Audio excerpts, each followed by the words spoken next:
결혼이라는 인연은 참으로 묘한 연줄입니다. 처음에는 인연이 다 좋고 설레고 그 사람만 있으면 세상이 다 괜찮을 것 같아 함께 걷기를 시작하죠. 그런데 시간이 흐르며 그 설렘은 서서히 잦아들고 좋기만 했던 감정은 어느샌가 서운함과 다툼 속에 섞이기도 합니다. 그러고 보면 부부의 길이란 둘이서 함께 걷는 긴 수행길과도 같습니다. 수행은 단지 절에 앉아 좌선을 하는 것만이 아닙니다. 때로는 같은 방 안에서 서로에게 마음을 내어주고 오해가 생겼을 때 말로 다투기보다는 침묵으로 서로를 바라보는 그 순간에도 수행은 이어지고 있습니다. 많은 이들이 말합니다. 언제부터인가 남편과 말이 없어졌습니다. 혹은 아내와 대화가 끊긴 것 같습니다. 그렇게 부부 사이에 침묵이 자리 잡으면 그 마음엔 외로움이 쌓이게 마련입니다. 그런데 그 침묵이라는 것이 꼭 나쁜 것만은 아닙니다. 말이 없다는 것은 때로는 말이 없어도 서로를 이해할 수 있는 깊은 경지에 이르렀다는 뜻일 수도 있습니다. 단지 그 침묵이 어떤 성질인지 우리가 그것을 어떻게 받아들이는지가 중요하겠습니다. 예전에는 하루에도 몇 번씩 전화를 걸고 작은 일 하나에도 서로의 의견을 묻고 상의하던 이들이었습니다. 지금은 그저 아침에 눈 마주치고 저녁에 한두 마디를 건네는 것이 전부인 날도 많습니다. 어쩌면 그것은 정이 식어서가 아니라 서로에게 익숙해지고 편안해졌다는 또 다른 표현일 수도 있습니다. 그러나 그 익숙함 속에 소홀함이 들어오지 않도록 마음을 한 번쯤 돌아볼 필요가 있겠습니다.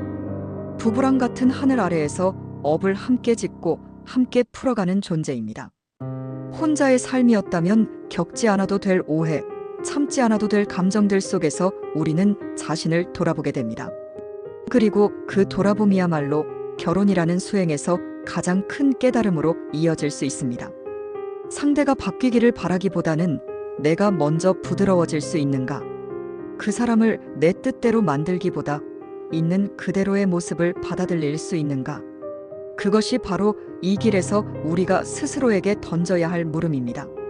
살다 보면 싸움도 생기고 말이 섞이지 않는 날도 많습니다. 그러나 그럴 때일수록 잠시 숨을 고르고 그 사람의 등을 바라볼 수 있는 여유가 필요합니다. 말없이 식탁에 놓인 따뜻한 국 한 그릇, 별말 없이 다려준 차 한 잔, 그런 사소한 배려들이 사실은 큰 언어보다 더 깊은 위로가 되기도 합니다.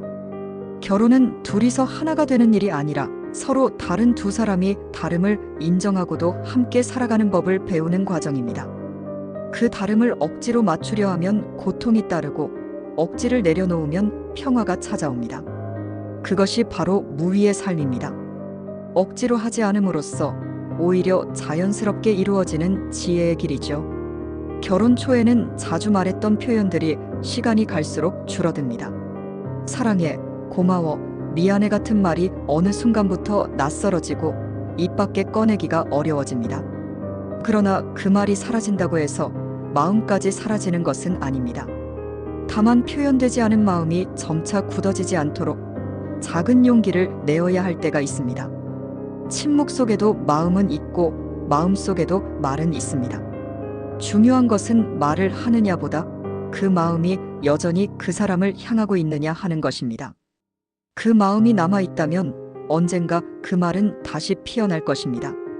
누군가는 말합니다. 왜 그 사람과 아직도 함께 있느냐고요? 이 질문에 대한 대답은 사람마다 다르겠지만 이렇게도 말할 수 있겠습니다.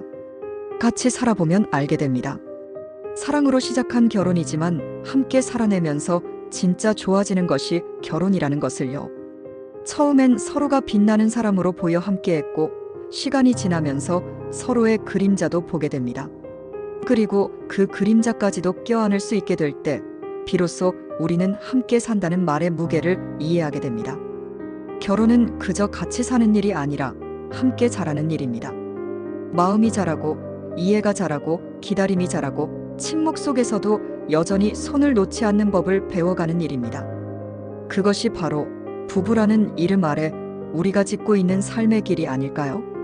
오늘도 그 길을 함께 걷고 계신 모든 이들께 부디잡이와 평온이 깃들기를 기원합니다.